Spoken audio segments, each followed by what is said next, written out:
warahmatullahi wabarakatuh. Innal hamdalillah nahmaduhu wa nasta'inuhu wa nastahdihi wa na'udzu billahi min shururi anfusina wa min sayyiati a'malina. May yahdihillahu fala mudilla lahu wa may yudlil falan tajida lahu waliyyan mursyida. Asyhadu an la ilaha illallah wa asyhadu anna Muhammadan abduhu wa rasuluhu la nabiyya ba'dah. Allahumma salli ala Muhammad wa ala ali Muhammad bi rahmatika ya arhamar rahimin. Fa inna asdaqal hadits kitabullah wa khairal hadi hadi Muhammadin sallallahu alaihi wasallam wa syarrul umuri muhdatsatuha wa kullu muhdatsatin bid'ah wa kullu bid'atin dhalalah wa kullu dhalalatin finnar. Usikum fa iyya nafsi bi taqwallah. Ittaqullah faqad fazal muttaqun. Allahumma inna ala dzikrika wa syukrika wa husni ibadatik bi rahmatika ya arhamar rahimin. Amma ba'du. Ikhwani wa akhwati al-'azza asyhadakumullah, alhamdulillahirabbil alamin. Puji dan syukur kita panjatkan kepada Allah. Yang pertama, di pagi hari ini kita bisa bertemu kembali setelah beberapa saat kita tidak bisa hadir ke tempat ini lantaran kegiatan-kegiatan dakwah yang ada di luar kota dan luar Jawa. Mudah-mudahan kesempatan yang baik ini Allah memberkahi dengan ilmu yang kita peroleh. Kemudian yang kedua, dikaitkan dengan materi kita pada kesempatan kali ini, kita akan berbicara tentang mawaqif al-imaniyah atau momentum-momentum yang harus dijaga dan harus dilanjutkan serta berupaya untuk mempertahankan pencapaiannya. Ini dikaitkan dengan karunia Allah kepada kita semua. Di tahun ini kita bisa bertemu dengan Ramadan dan bisa menyelesaikan Ramadan itu dengan sepenuh hati. Kemudian kita lanjutkan dengan Idul Fitri, dan itu kita juga lanjutkan dengan sangat indah. Biasanya di kalangan kita, masyarakat kita itu melakukan amal-amal itu hanya sekedar berlaku siklikal. Siklikal itu artinya adalah amal dauri, amal yang berputar, atau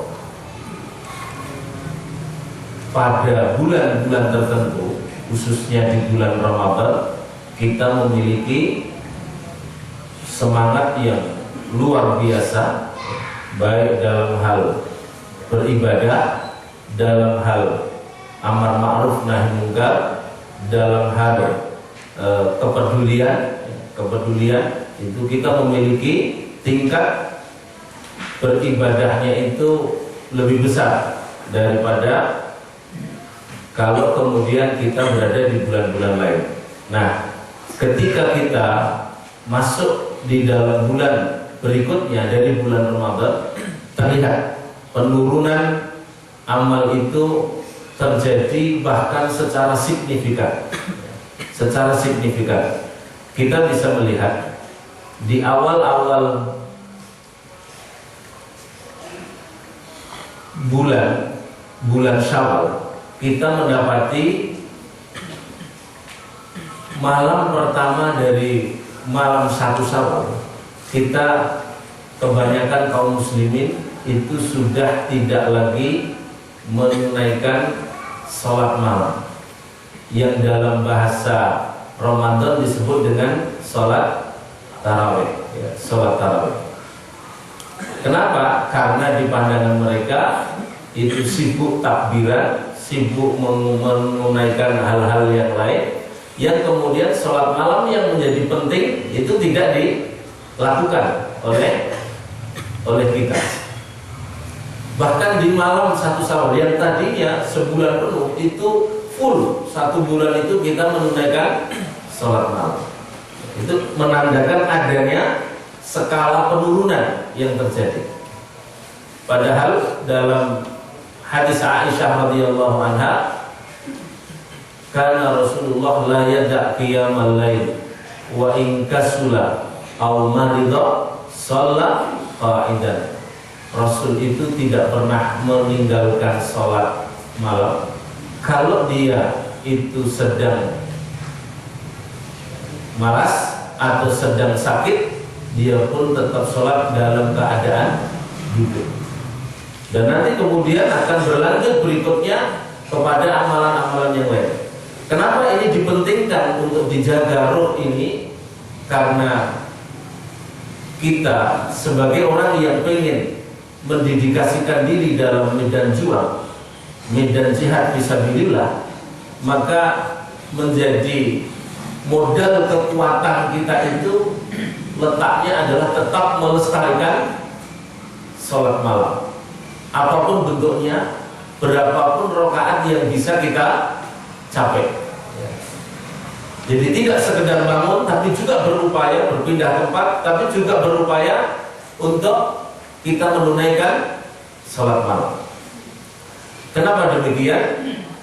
Digambarkan ketika kekuatan pasukan yang dipimpin oleh Umar bin Khattab ini digambarkan dalam sebuah kisah, usudun fil nahar wa ruhbanun fil lail. Dia di siang hari itu ibarat singa-singa, dan di malam hari mandito. Inilah yang harus dilestarikan untuk kita tidak terjebak di dalam kelemahan yang menyebabkan kita nanti akan terjadi kefuturan di dalam dakwah ini. Apalagi yang perlu kita lestarikan, kita lestarikan dalam amalan kita yang sudah kita tempa selama 1 bulan. Yang kedua disebut dengan sholatul jamaah. Yang kedua disebut dengan sholatul jamaah. Nah, pula sholat jamaah ini di kita kebiasaannya itu sholat subuh malam 1 Syawal itu sudah tidak diperhatikan kembali. Kenapa demikian? Karena kita itu sibuk untuk mempersiapkan sholat apa? Sholat Idul Fitri. Yang hukumnya ini sunnah muakkadah. Sementara sholat yang paling penting untuk senantiasa kita lakukan itu adalah sholat subuh. Inna Qur'an al-fajri kana masyhuda. Sesungguhnya sholat subuh itu adalah disaksikan. Dalam tafsir disebutkan disaksikan oleh 2 malaikat. 2 malaikat. Nah, kemudian yang berikutnya adalah terbiasa untuk tilawatil Quran, dibudayakan untuk membaca Al-Quran yang disertai dengan tadabbur. Karena inilah kekuatan kita ini letaknya ada di tempat tersebut. Untuk di salat jamaah, Allah menetapkannya pentingnya kita lakukan untuk membangun kesolehan pribadi kita ini. Allah abadikan di dalam surat An-Nisa ayat 102. Di mana di dalam ayat itu menggambarkan bagaimana pentingnya melakukan sholat berjamaah di saat pentingnya melakukan sholat jamaah di saat peperangan. Maka salah satu kitab yang membahas ahamiyat sholatul jamaah memberikan kesimpulan kalau begitu di saat damai jauh lebih wajib daripada ketika menunaikan di saat sedang melakukan peperangan. Surat An-Nisa ayat 102. Nah, hadirin yang dirahmati oleh Allah, ini adalah poin-poin yang biasa dipakai, ya, yang harus dipertahankan dan dilestarikan dalam rangka menjaga kesolehan pribadi yang kita miliki, dan itu dibutuhkan kekuatan dari dalam kita, itu dibutuhkan untuk para mujahid fisabilillah, dibutuhkan untuk memiliki ketegaran, ya, ketegaran di dalam menghadapi berbagai badai fitnah yang akan menimpa kepada kita semua. Nah, masih tersisa 3 yang lainnya, yang itu dikaitkan dengan melanjutkan dakwah ilallah. Yang pertama adalah al-inayah bil mustad'afin. Kita harus peduli terhadap yang lemah dan dilemahkan. Sekelompok manusia itu ada yang memang kondisinya lemah. Yang kedua, ada yang karena sistem, karena keadaan dia dilemahkan oleh sistem. Dan itulah yang sedang berlaku di alam jagat raya kita ini. Sekelompok orang sedang dibikin konspirasi, sedang dibikin makar jahat oleh musuh, ya, terutama yang menjadi targetnya adalah kaum muslimin, yang kemudian mereka ini mundur sekian tahun, kemiskinan menjadi-jadi, kemudian kelemahan menjadi-jadi. Bahkan dalam sebuah prediksi, sahabat-sahabat kita yang ada di Afghanistan, yang ada di Irak, itu mundur kehidupannya menjadi lebih dari 70 tahun, ya, mundur satu generasi, ya, satu generasi. Perkembangannya, kemajuannya itu menjadi mundur. Nah, kepada kita itu kita disuruh melestarikan untuk peduli tetap lemah, peduli terhadap orang yang lemah dan dilemahkan. Wa yut'imuna at-ta'ama 'ala hubbihi miskinan wa yatiman wa asiran lil fuqara'il ladzina uhsiru fi sabilillah la yastati'una darban fil ard yahsabuhumul jahilu aghniya'a min at-ta'affuf ta'rifuhum bisimahum la yas'aluna an-nasa ilhafa. Ayat-ayat ini menandakan kita perlu ada kepedulian dengan mereka ini. Berikutnya adalah yang kedua adalah al-hirsu 'alal 'ilmin nafi', yaitu getol berusaha untuk memperoleh ilmu-ilmu yang bermanfaat.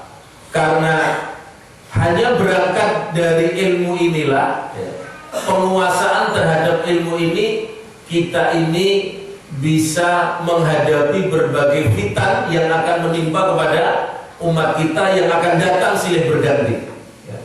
Jadi dalam sebuah pertemuan yang kita lakukan dengan Syekh Ibrahim beberapa hari yang lalu di Joglo Ar-Rahmah, beliau memberi nasihat di tengah badai fitan, ya, yang kemudian dikenal dengan Arab Spring ataupun yang lainnya, badai-badai fitnah yang lainnya. Itu cara menghadapinya yang paling besar itu adalah dengan 2 hal. Yang pertama adalah kita terus bertafakuh fiddin untuk memperkuat keilmuan yang kita miliki, sehingga tahu bagaimana bersikap, ya, tahu bagaimana wala wal bara, tahu bagaimana kita ini memperjuangkan agamanya dengan benar. Dan yang kedua, kita adalah berpegang teguh al-i'tisam bihablillah war rasul, berpegang teguh dengan tali Allah dan sunnah Rasul sallallahu alaihi wasallam. Nah, yang ketiga, yang ini merupakan poin nomor 6 dari melanjutkan dakwah ilallah, adalah ad-da'wah ilallah wa ad-difa' anil Islam, yaitu berdakwah kepada Allah dan membela Islam. Ini terus harus berlanjut. Kenapa harus berlanjut terus? Ya.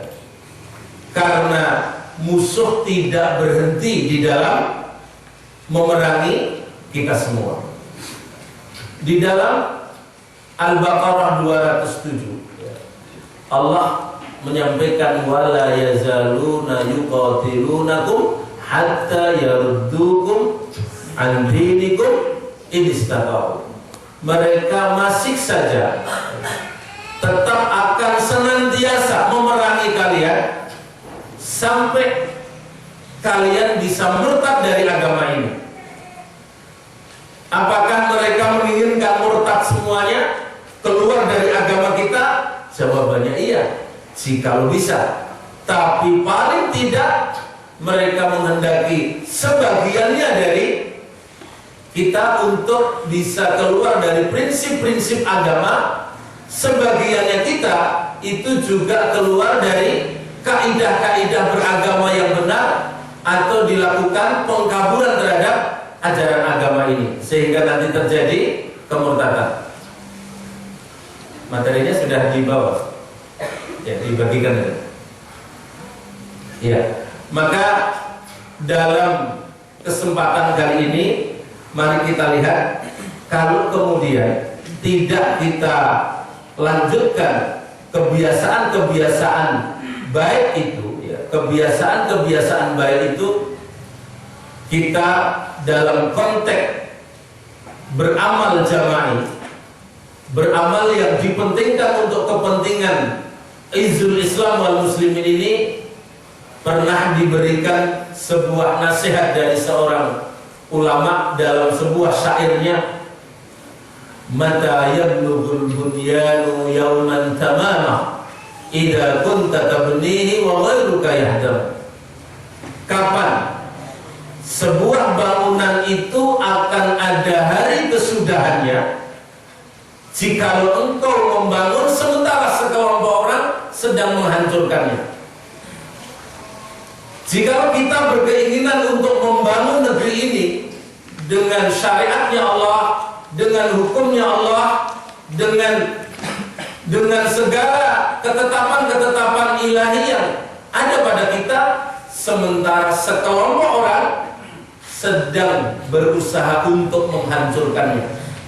Dan terutama kelompok penghancur ini akibat dari pengaruh, ya, akibat dari konspirasi jahat yang dimainkan oleh musuh-musuh agama ini, yang tidak menghendaki kemaslahatan, tidak menghendaki kejayaan negeri kita ini, bahkan melakukan pengrusakan. Kita tidak ada keinginan yang baik dalam persoalan menolak mismut yang itu ditolak oleh Menteri Agama, bahkan ditolak oleh MUI, ditolak oleh ormas-ormas Islam. Tapi sekelompok orang sedang berupaya melindungi program ini dan berupaya untuk seolah menjadikan bahwa program ini akan membawa dampak kebaikan bagi negeri kita. Mata yablughul bunyanu yawman tamama idza kunta tabnihi wa ghairuka yahdam. Kapan sebuah bangunan itu akan ada hari kesudahannya jika kalian itu membangun sementara sekelompok orang yang lain sedang berupaya untuk menghancurkannya. Walau alfu banin khalfuhum hajimun kafa. Sekiranya ada 1000 pembangun, kita ini banyak yang pengen membangun negeri kita ini, maka cukuplah 1 orang saja yang menjadi pengrusaknya. Bagaimana jikalau di negeri kita ini adalah terdapat 1000 pengrusak, bahkan 10.000 pengrusak, 1.000.000 pengrusak, sementara yang membangun, pengen memperbaiki cuma 1 orang. Maka berdasarkan nasihat ulama ini, kata kunci daripada amalan kita ya, di bulan Syawal itu adalah ditingkatkan, kemudian dilestarikan dan capaiannya tidak diturunkan. Kenapa demikian? Karena musuh justru semakin menjadi-jadi. Mari ikhwahillah yang dirahmati oleh Allah Subhanahu wa taala, kita lihat bagaimana Rasul sallallahu alaihi wasallam itu memberi nasihat kepada kita tentang pentingnya mewaspadai perubahan yang sangat cepat dari satu keadaan menuju datangnya fitnah yang datang silih berganti. Dan inilah yang menjadi alasan kenapa capaian amal kita dalam konteks amal jamaah tadi itu harus dilestarikan, itu harus dipertahankan. Kalau kita kemarin ada yang bisa membelanjakan hartanya, maka itu dilestarikan. Kalau di kalangan kita ada yang bisa melakukan amar ma'ruf nahi munkar, itu dipertahankan. Kenapa demikian? Rasul mengisyaratkan di dalam hadis sahih Muslim ini tentang pentingnya kita mewaspadai perubahan yang sangat cepat yang akan berlaku di alam yang kita sedang hidup ini.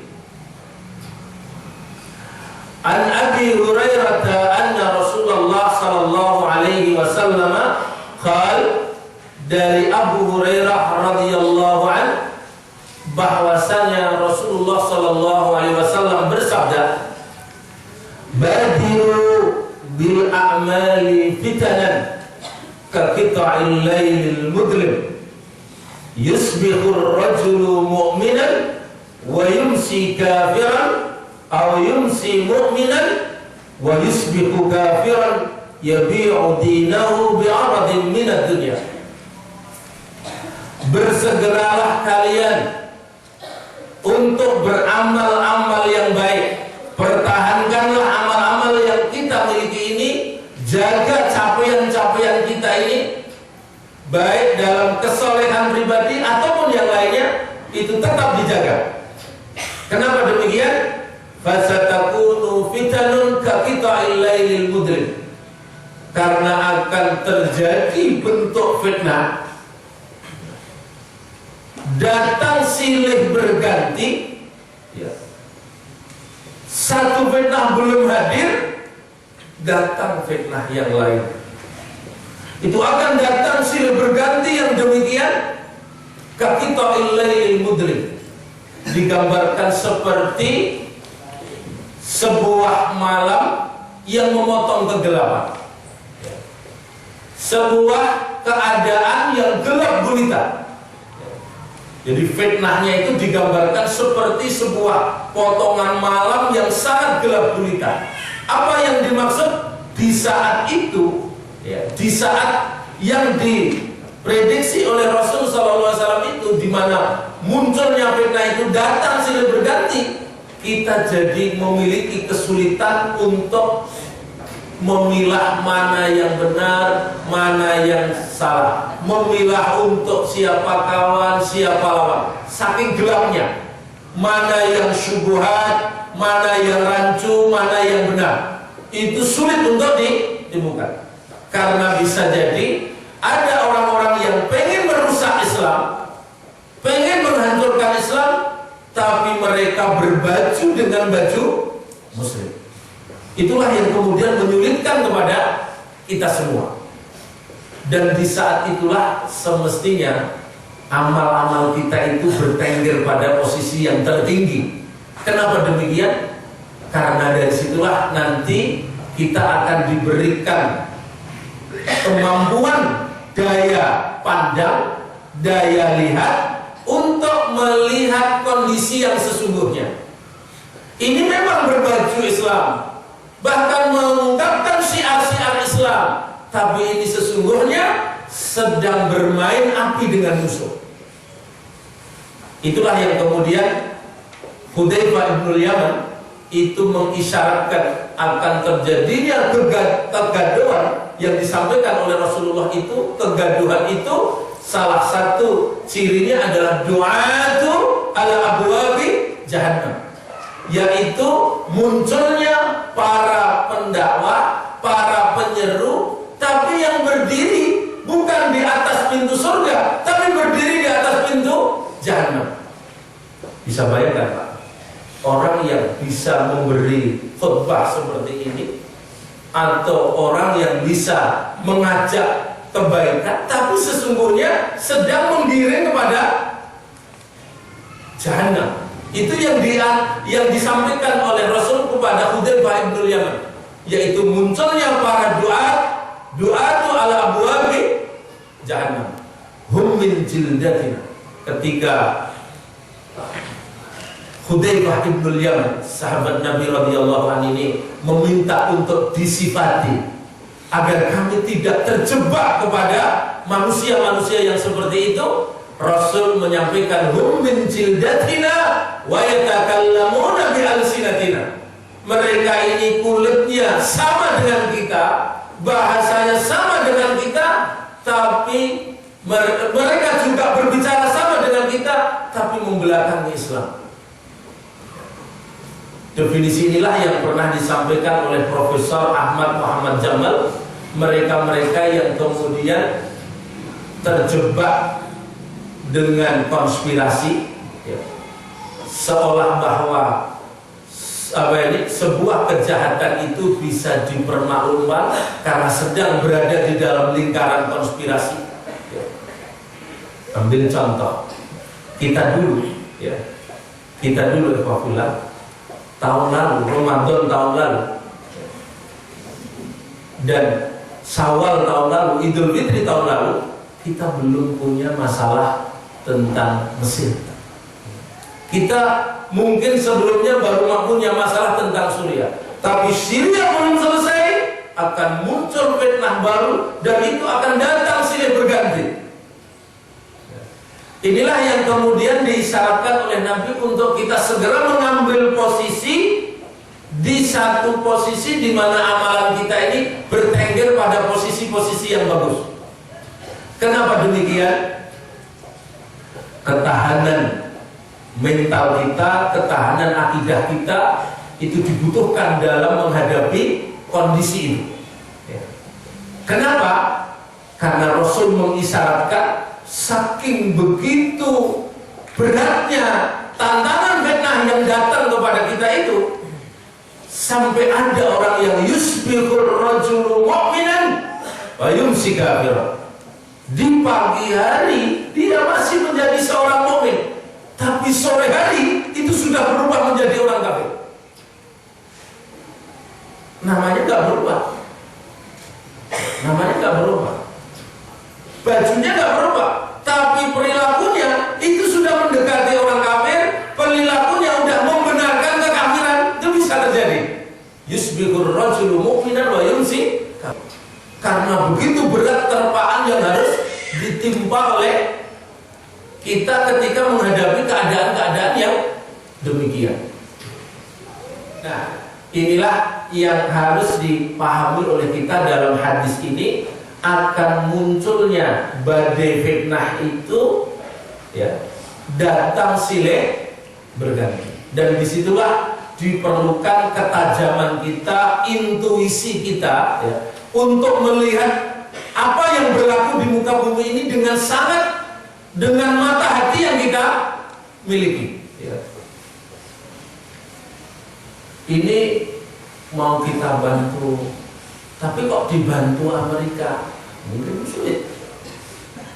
Tapi ini kita membantu yang satu, tapi kenapa ini yang membantai umat Islam? Dan begitu sulit kita ini untuk mengenali, sampai kaki to'ilailin mudlim, seperti halnya potongan malam yang penuh dengan kegelapan, sehingga kita ini tidak bisa melihat.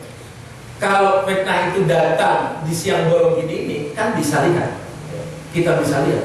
Tapi keadaannya yang digambarkan oleh Rasul nanti adalah seperti malam dalam kegelapan.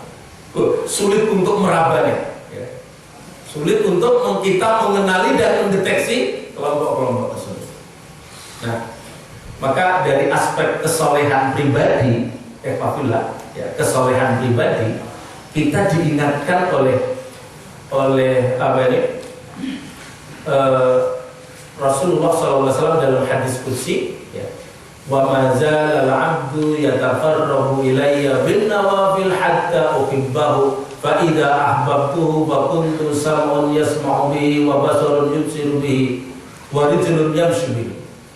Masihlah sekelompok orang itu, ya, sekelompok orang itu mendekat kepadaku. Takarubnya itu masih jalan terus, tidak hanya di bulan Ramadan saja. Bin nawafil, dengan yang sunnah-sunnah, hatta uhibbahu, sampai aku nanti mencintainya. Fa idza ahbabtuhu, kalau aku sudah cinta sama dia, fa kuntu sam'un yasma'u bihi, maka aku akan menjadi pendengaran yang dipakai untuk mendengar, penglihatan yang dipakai untuk melihat, dan kaki yang dipakai untuk menggerakkan jalannya kaki tersebut. Dalam bahasa yang sederhana yang diterjemahkan oleh orang Jawa, suka dikenal dengan kemampuan seperti itu. Dalam bahasa, sekedar meminjam bahasa saja, dikenal dengan kalimat weruh sak durunging. Nah, jadi kita harus bisa membaca semua keadaan ini, ya. Jangan sampai kita ini bodoh dan tidak tahu tentang siapa kawan, siapa lawan, ya. Sehingga kita ini membenarkan lawan dan kemudian melakukan kejahatan terhadap kawan. Ini tidak boleh. Sahabat-sahabat kita itu datang dari berbagai penjuru untuk membela saudara kita yang sedang mendapatkan fitnah, mendapatkan kejahatan yang dilakukan oleh seseorang. Datang dari berbagai penjuru. Sementara yang melakukan kejahatan kita anggap sebagai orang baik-baik saja. Itu namanya tidak memiliki ketajaman untuk melihat keadaan itu yang sesungguhnya. Bashar Asad kita anggap sebagai manusia yang baik-baik saja, orang yang baik-baik saja. Bahkan banyak yang melakukan pembelaan, sementara saudara kita yang terdolimi sampai darahnya tercucurkan, kemudian tertumpahkan luar biasa, terjadinya kedoliman yang di luar batas kemanusiaan, kita justru tidak melakukan pembelaan terhadap saudara kita itu. Semestinya kita harus melakukan perlawanan kedoliman kepada siapapun yang melakukan kedoliman tersebut. Apalagi korban kedoliman itu adalah umat Islam, maka pembelaan kita itu jauh lebih besar ketimbang kepada yang lainnya. Kenapa demikian? Karena kita disuruh untuk membela saudara kita, baik yang berlaku zalim atau yang berlaku madlum, yang teraniaya. Nah, hadirin yang dirahmati oleh Allah Subhanahu wa taala, kenapa perubahan itu begitu cepat dan kenapa terjadinya penjualan agama pada diri kita, penjualan prinsip-prinsip yang kita miliki ini? Karena begitu besar fitnah itu akan datang kepada kita semua. Dalam sebuah hadis Ahmad, Rasul Shallallahu Alaihi Wasallam mengisyaratkan kepada kita, hati-hati, waspadai kalau di tengah-tengah kehidupan kita ini, ya, ada 6 hal, ya, terjadi 6 hal di tengah-tengah masyarakat kita. Karena bila mana itu terjadi, ya, maka itulah indikator kemunculan fitnah itu akan datang silih berganti. Keenam hal itu apa? Dalam riwayat Ahmad, faqala inni sami'tu Rasulullah sallallahu alaihi wasallam yaqul, aku mendengar Rasul sallallahu alaihi wasallam bersabda, badiru bil mauti sittah, segeralah, bersegerakanlah, ya, segerakanlah untuk beramal-amal sebelum datangnya kematian itu, bila mana kita mendapati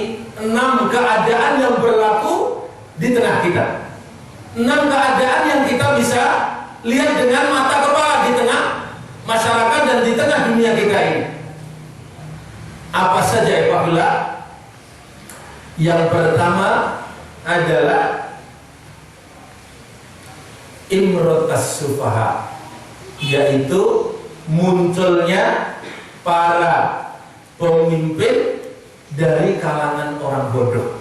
Misalnya, pertama, penting sekali untuk kita cermati kemunculan para pemimpin-pemimpin yang memimpin kita, yang ngatur kita, yang bikin peraturan dan yang itu dari kalangan orang bodoh.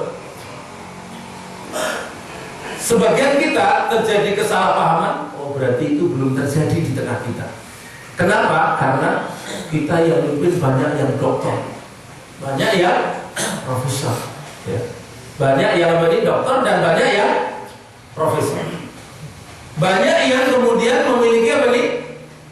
Kemampuan duniawi untuk apa nih? Memimpin. Nanti dulu.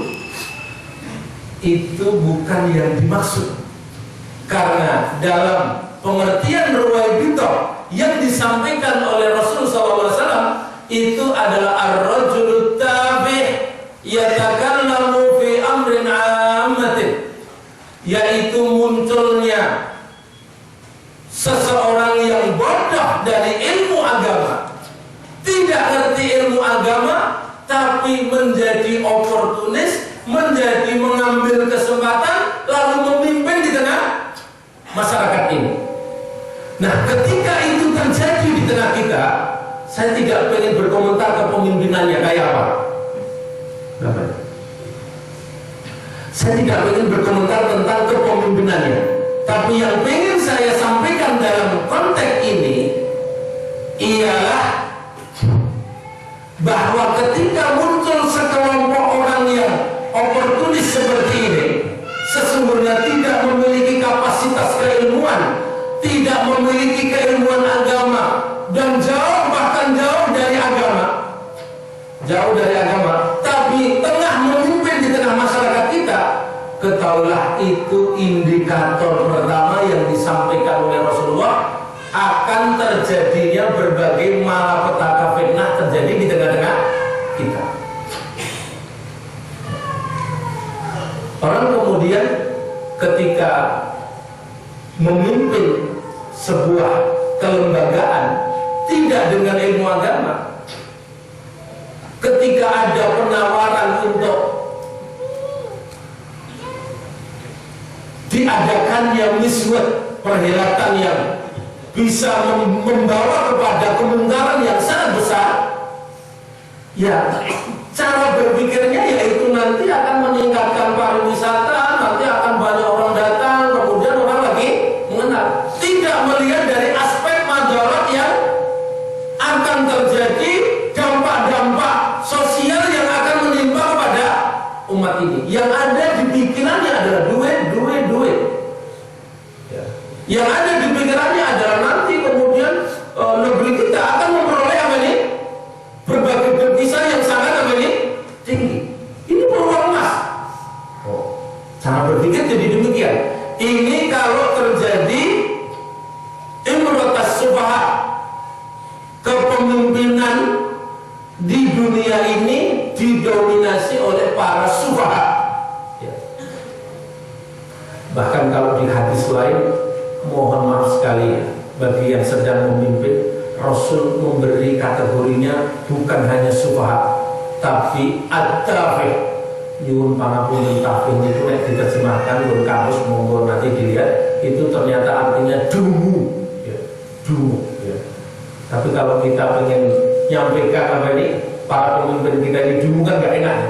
Tapi itulah Rasulullah menyampaikan. Pemimpin yang dirahmati oleh Allah Subhanahu Wa Taala, sangat penting untuk memahami adanya itu. Kenapa demikian? Prosesnya dari mana? Rasul SAW dalam hadis muttafaqun alaih mengisyaratkan pada kalimat yang lain, yaitu kemudian prosesnya itu adalah innallaha la yaqbidul ilma intiza'an yantazi'uhu minal ibad walakin yaqbidul ilma biqabdil ulama. Sesungguhnya Allah tidak akan mencabut ilmu itu dari kalangan manusia biasa, tapi akan mencabut ilmunya itu dari kalangan para ulama. Bagaimana makna kalimat ini? Ulamanya ada tapi dimarginalkan, atau ulamanya memang diwafatkan, atau ulamanya ada tapi kemudian dipakai kaidah-kaidah yang tidak keluar dari ulama. Maka pantas dalam konteks ini, maksudnya dalam konteks misbut ini, karena fitnah yang akan datang berikutnya setelah ini untuk negeri kita ini diantaranya adalah misbut itu. Kita perlu pahami bahwa seorang ulama memberitahukan, majelis ulama memberitahukan, menolak dengan keras, bahkan tokoh-tokoh agama menolak keras, gak dipakai. Seolah anjing menggonggong, kafilah jalan terus, jalan terus. Seolah bahwa nasihatnya ulama itu tidak dianggap sebagai nasihat penting yang harus diambil. Bila ini terjadi di masyarakat kita, apa yang akan bermunculan di kemudian hari? Ittakhadhan nas ru'usan juhal.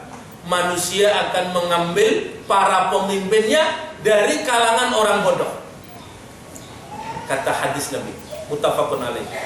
Nah, bila mana pemimpinnya itu dari kalangan orang bodoh, ru'usan juhal, fa'aftu bi ghairi ilmin.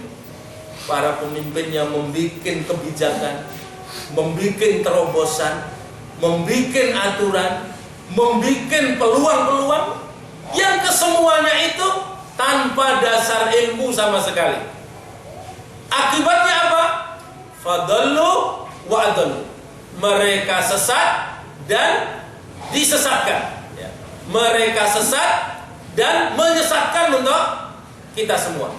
Kalau yang salah itu kita, rakyat biasa, bukan elit tapi tiang alit seperti ini, itu kesalahan itu hanya untuk diri sendiri dan tidak begitu bahaya. Tapi kalau kesalahan itu yang melakukannya adalah mutrafin, mereka para elit umat ini, maka apa yang terjadi? Bukan saja mereka yang sesat, bukan saja mereka yang tersesat, tapi juga bisa terjadinya pesesatan kepada umat dan penyesatan kepada rakyat ini. Inilah yang perlu disadari oleh kita semua.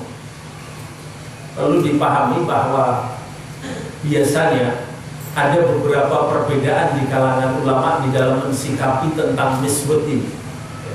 Tapi untuk kali ini mereka punya satu suara.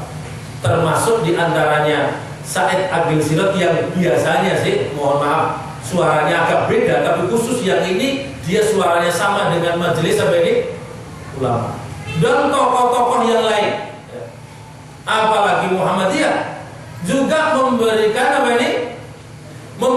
warning terhadap bahaya yang akan menimpa kepada umat ini.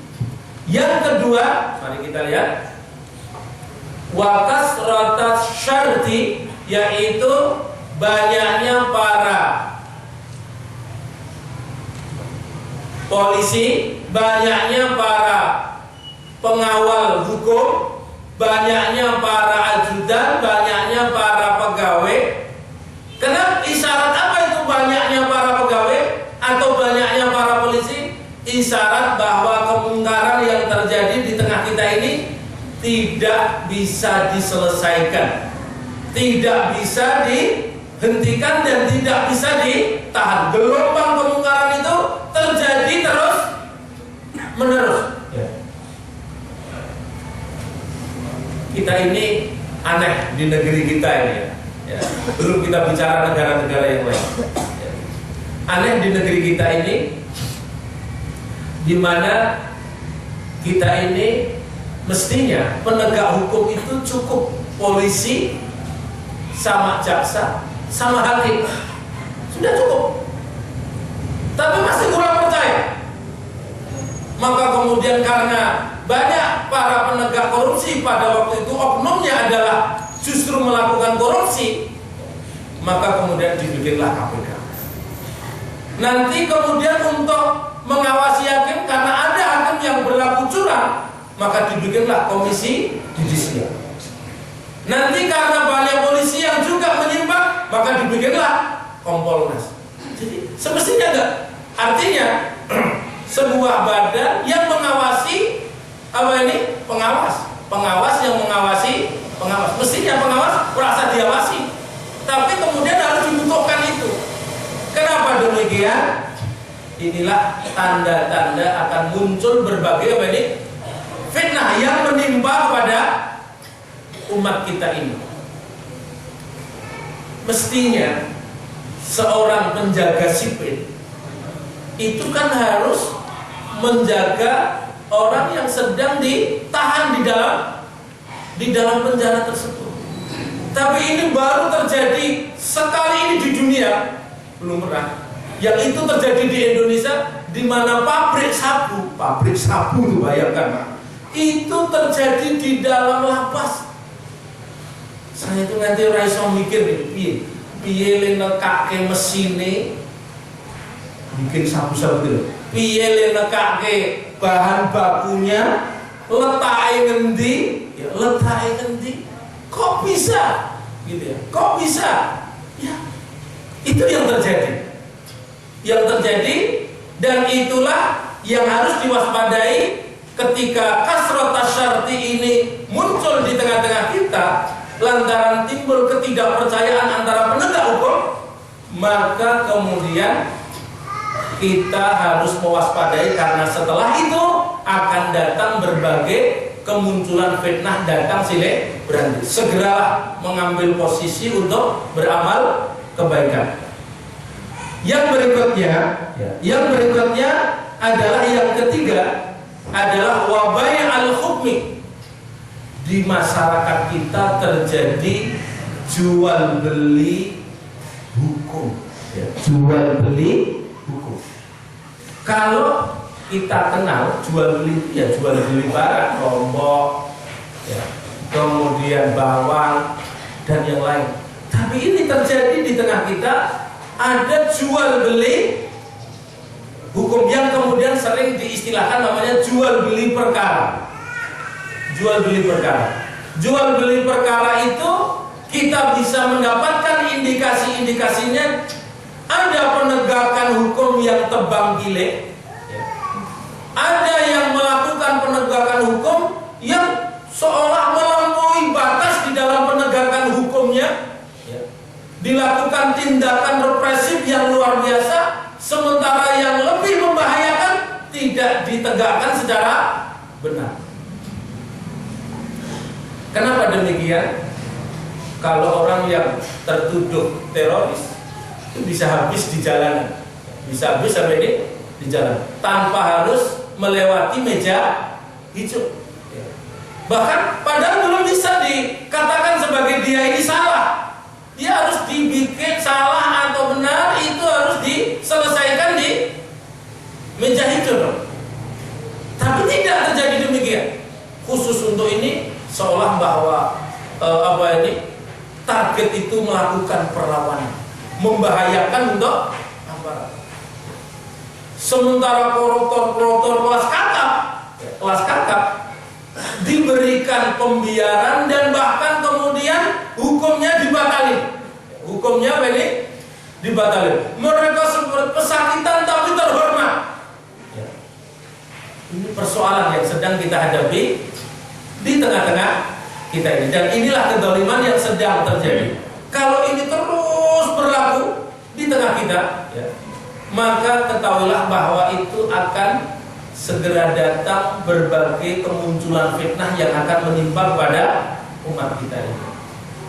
Bokminah yang cuma 3 coklat cukup, tapi yang 3 triliun 300 miliar ya dihukum, tapi hukumnya yang dibikin kong kali kong. Itu disebut dengan bai al-hukmi, itu kong kali kong antara hakim, jaksa dan pengacara itu kong kali kong, supaya hukuman ini tidak sesuai dengan yang dimaksud. Yang dihukum tapi tidak sesuai. Dia disebut dengan bai'al hukum. Maka contohnya sudah ada hakim yang kemudian mengambil suap untuk memutuskan perkaranya, jaksa apalagi, ya, jaksa apalagi, kemudian pengacara sudah mulai kelihatan. Nah, hadirin, ini penting untuk kita kenali keadaan-keadaan seperti ini, ya, supaya kita segera mengambil posisi. Berikutnya yang keempat adalah wastighfaban bidammi, dan kemudian kita mendapati keadaan di mana darah itu mudah untuk tertumpahkan. Ya. Darah itu begitu mudah untuk tertumpahkan. Dalam sebuah catatan perang yang ada, yang kemarin disampaikan oleh Syekh Ibrahim kepada kita, itu dalam catatan lebih dari 3 juta, ya, 3 juta orang itu habis di Irak, kaum muslim. Dan ketika itu tertangkap oleh pasukan NATO maupun yang lain, masih ada harapan di suatu saat bisa kembali. Tapi bila kemudian ditangkap oleh pasukan dari kalangan Syiah di Irak, maka bisa jadi besok harinya itu sudah menjadi hangus atau sudah hilang nyawanya, dan itu letaknya di pinggir jalan. Bisa bayangkan kondisi tertumpahnya darah. Orang kalau yang tadi, ya, maaf sekali, yang Yahudi ataupun Nasrani tadi nggak sampai berani untuk masuk ke tempat suci, selain karena memang untuk metode komunikasi, nggak mau untuk melakukan pembunuhan di tempat-tempat suci seperti masjid. Bahkan menghancurkan masjid mungkin nggak mau, karena itu menjadi simbol-simbol dan syiar Islam. Tapi yang terjadi itu justru ada sekelompok manusia yang bisa melakukan pembunuhan di dalam masjid, pembantaian di dalam masjid, bahkan sak masjid-masjid sisan dibakar, sak isine sisan dibakar. Itu luar biasa. Kejahatan itu menimpa, penumpahan darah itu terjadi di mana-mana. Kita dulu hanya punya PR di Palestina, hanya punya PR di Afghanistan, merambah kemudian ke Irak, merambah kemudian ke Libya, merambah kemudian ke Aljazair, merambah ke Mesir, merambah ke Syria, merambah ke dataran-dataran yang lain. Sangat banyak negeri yang dihiasi dengan tumpahan darah satu dengan yang lain, dan kemudian darah itu tertumpah dengan sangat mudah. Bila mana indikasi itu sudah ada, badiru, kata Rasulullah, bersegeralah beramal kebaikan, karena fitnah itu akan muncul, datang silih berganti. Berikutnya adalah waqati at-rahimi. Orang tersebut memutus hubungan dengan saudaranya. Dan inilah fenomena keadaan yang apa boleh dikata itu terjadi di tengah masyarakat kita. Terkadang gara-gara ajaran takfir, ajaran tahjir, dan ajaran yang lain, kita kemudian mengabaikan tabayun, mengabaikan kejelasan, mengabaikan yang lainnya, dan mudah untuk memvonis satu dengan yang lainnya keluar dari kaidah keislaman tanpa harus kemudian, dan akibatnya kemudian qati'atur rahim ini adalah kemudian pemutusan hubungan ini, silaturahmi ini kemudian berujung kepada takfir, tahjir, dan kemudian barangkali juga kemudian sampai kepada, barangkali bisa akan sampai kepada pembunuhan terhadap saudara. Maka dalam hal ini diwasiatkan hati-hati untuk sampai ke tempat tersebut. Perlu diperhitungkan sangat matang. Jangan gegabah memvonis satu dengan yang lain, tapi harus dihitungkan secara cermat. Kaidahnya kita ambil kaidah yang sangat sederhana saja yang disampaikan oleh Rasul sallallahu alaihi wasallam. Man shalla salatan wastaqbala qiblatana wa akala dhabihatana fadzalikal muslim. Barang siapa yang salatnya seperti kita, menghadap kiblatnya juga seperti kita, dan memakan makanan yang kita sembelih, fadzalikal muslim, maka orang itu adalah muslim. Nah, kepada kita itu untuk berhati-hati, sebagaimana itu diisyaratkan juga di dalam Al-Quran.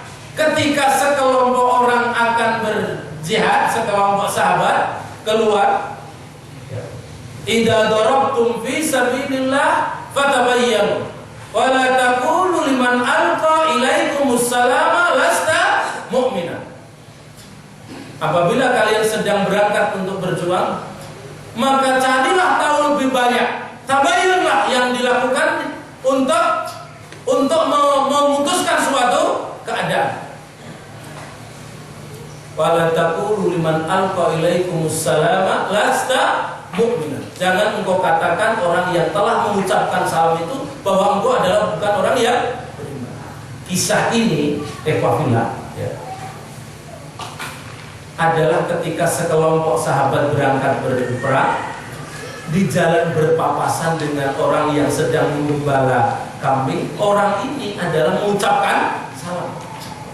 Di kalangan sahabat kemudian memiliki kesimpulan bahwa orang ini hanya pura-pura menyebutkan apa ini salamnya. Kemudian ketika diajukan kepada Rasulullah, disampaikan kepada Rasulullah, ternyata adalah bahwa langkah yang ditempuh itu adalah salah.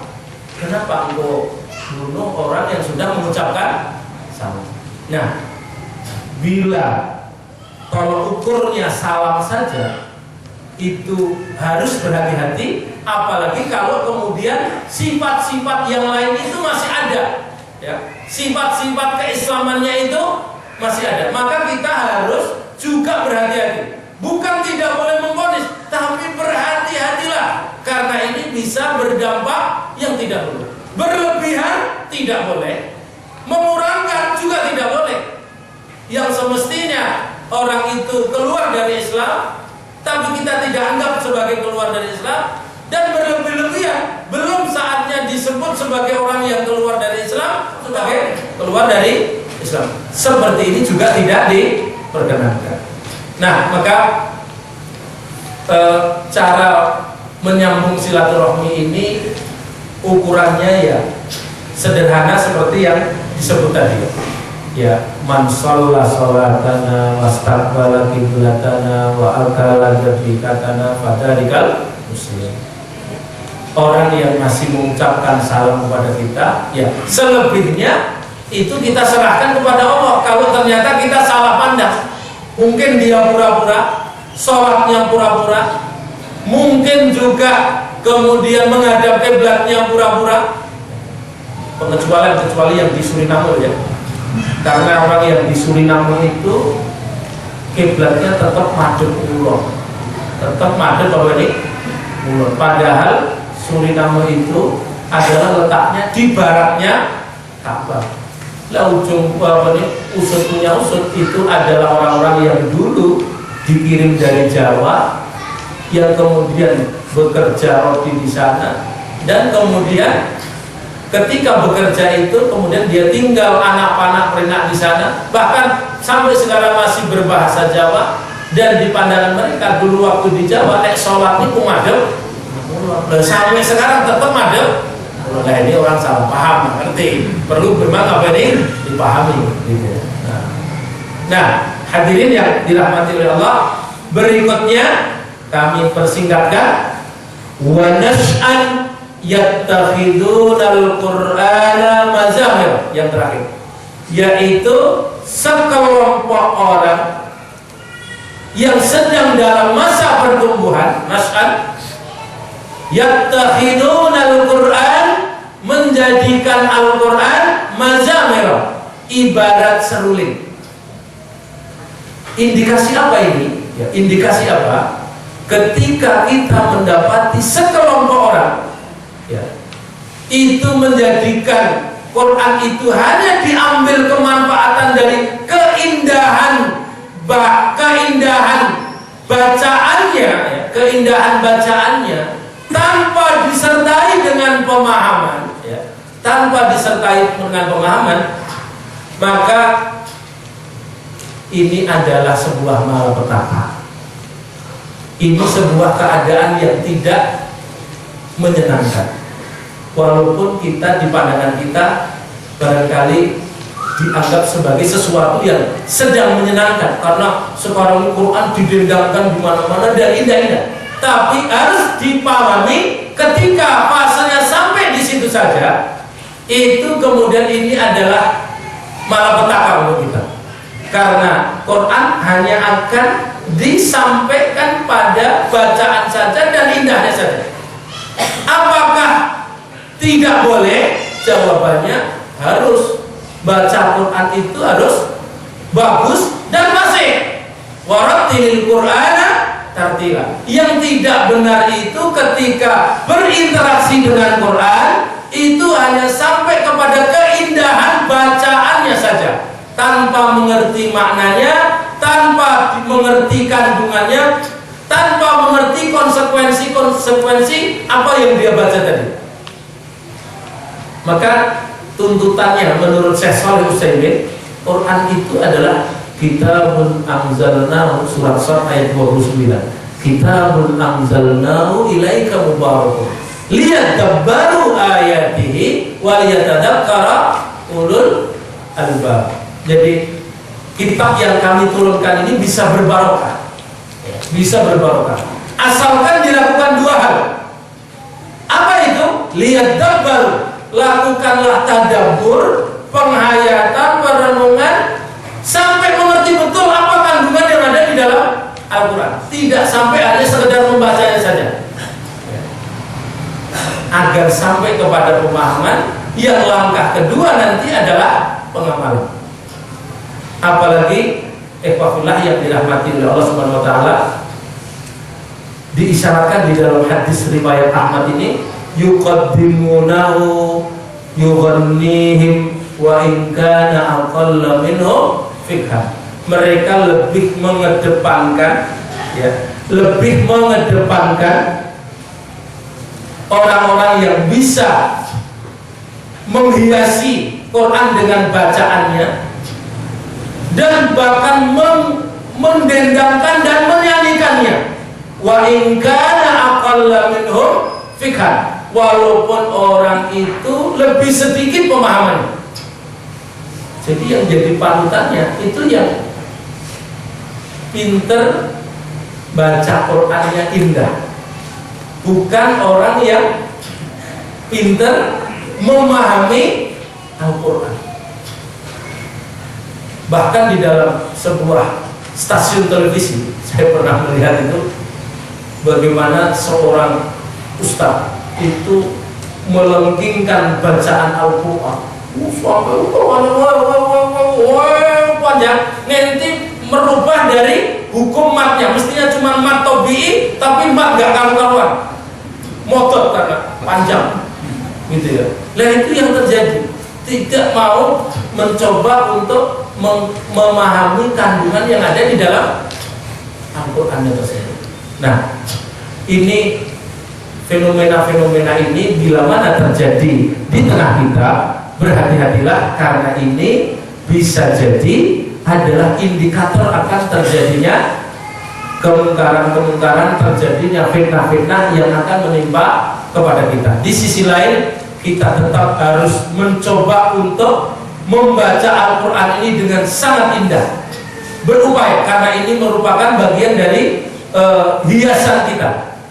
Ya, hiasilah bacaan-bacaan Quran kamu dengan suara-suara kamu. Itu harus dilakukan. Tapi jangan berhenti sampai di situ saja. Nah, Ikhwafillah yang dirahmati oleh Allah Subhanahu wa taala, saya kira sampai di sini dulu. Masih ada poin kenapa alasan melanjutkan amal itu harus kita bertengger di dalam posisi-posisi baik. Masih ada ayat-ayat yang harus kita pahami bersama tentang bahayanya munculnya sekelompok orang yang akan menjadikan Quran itu dijauhi dari kita semua. Ya. Mudah-mudahan nanti kita bisa bahas, kita lanjutkan pada pertemuan berikutnya apa yang sedang direncanakan oleh orang kafir. Kok kita ini disuruh menyiapkan diri dan kemudian kita disuruh untuk menjaga skala-skala amal itu. Salah satu di antaranya adalah yang ada di dalam surat Fussilat. Wa qala alladziina kafaru la tasma'u li hadzal qur'ani walghaw fihi la'allakum taghlibun. Orang kafir itu mengarahkan agar tidak mendengarkan Quran ini dan bikin kegaduhan dengan Quran. Agar apa? Kata Allah, agar mereka menang. La'allakum taghlibun. Jadi menangnya orang kafir itu dengan menjauhi Al-Quran, sementara menangnya kita itu menurut Rasulullah adalah dengan cara dekat dengan Al-Quran. Innallaha yarfa'u bihadzal kitabi aqwaman wa yad'u bihi akharin. Allah akan mengangkat sekelompok orang dengan Al-Quran dan menghempaskannya juga dengan Al-Quran. Oleh karena itu Samuel Zwemer pada tahun 1935 di depan konferensi misionaris itu dia sambil berdiri menasihati para peserta misionaris itu mengacung-acungkan Quran. Saudaraku, misi kalian akan gagal di dunia ini sampai bisa menjauhkan barang yang satu ini dari umat manusia. Sementara kalau begitu, kalau yang direncanakan mereka itu, maka kita perlu merencanakan untuk mampu mendekati Al-Quran lebih dekat daripada apa yang kita peroleh pada saat ini. Interaksi kita dengan Quran diperbaiki dengan sebaik mungkin. Wa jazakumullahu khairan jazaa. Assalamualaikum warahmatullahi wabarakatuh.